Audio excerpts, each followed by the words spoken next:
Hey, it's Dr. Amanda with Straightsmile Solutions, straightsmilesolutions.com, and today we're going to tackle a question that really affects every dentist, pediatric dentist, orthodontist who works on kids. Um, is now a good time to treat this issue, especially if the patient is unhappy, crying, or uncooperative? And my policy has always been, even though I'm an orthodontist, orthodontics is not an emergency. Starting an orthodontic case is not an emergency. Yes, it's cosmetic. Yes, it's functional. Yes, it might improve the airway. But if the patient is going to be unmanageable, and for whether it's behavioral, medical, whatever, my offices were never equipped to be able to manage that. We had more open bay, we didn't have private rooms, anything like that. I'd be honest, it's just not even financially possible to create that kind of private rooms. So it was like, okay, let's try again in 6 months, and see if we're more ready to do this. That's always been my strict policy. That's a great way to run your staff and your front desk out of your office if you are being greedy and taking patients that are not emotionally ready for treatment. Now, I do realize there's special needs patients, but there's also places where very special needs patients who must have ortho for medical conditions can go, which is usually an orthodontic residency. And I know that it is inconvenient, or even a pediatric dental residency, because most of them learn basic ortho. I know that might be inconvenient, but that's just the way it goes. So, cannot be disrupting the rest of your office.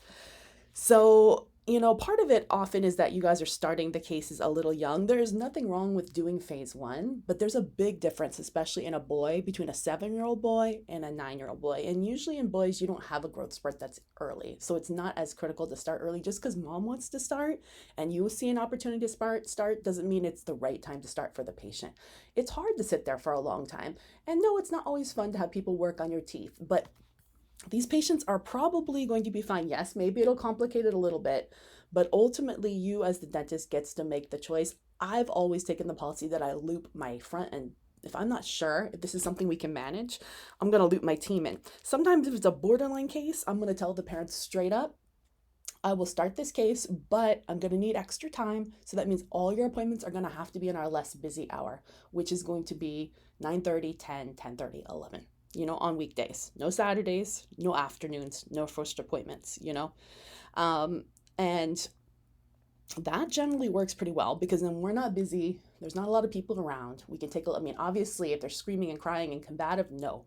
But if it's just needing to take a little extra time and be extra patient, that works. But then that has to be agreed to in writing, because you cannot expect that to be happening at 3, 4, 5 p.m. or on a Saturday. It's not possible. So that's kind of my trade-off there. Otherwise, just recall in 6 months and see how it goes. This should never be drama, and the entire team, the family, the doctor, the patient need to all be on board with going on. And I didn't even put the staff team. I have doctor team, but everyone needs to be cool, because what's going to happen with your staff if you take a patient that they don't think they can work on is they're either going to quit, or they're not going to do a good job, and they're not going to have the empathy for this patient that this patient deserves. So we want to give the best possible care to this patient.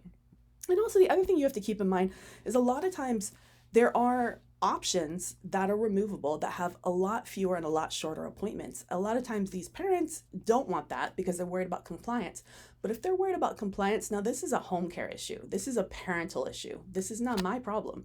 So I can offer, I have a lot of options on compliance, but I can't tell you how to parent your child. So compliance is not a problem. If you have the right patient, you can get compliance. There's workarounds. This should not be an issue.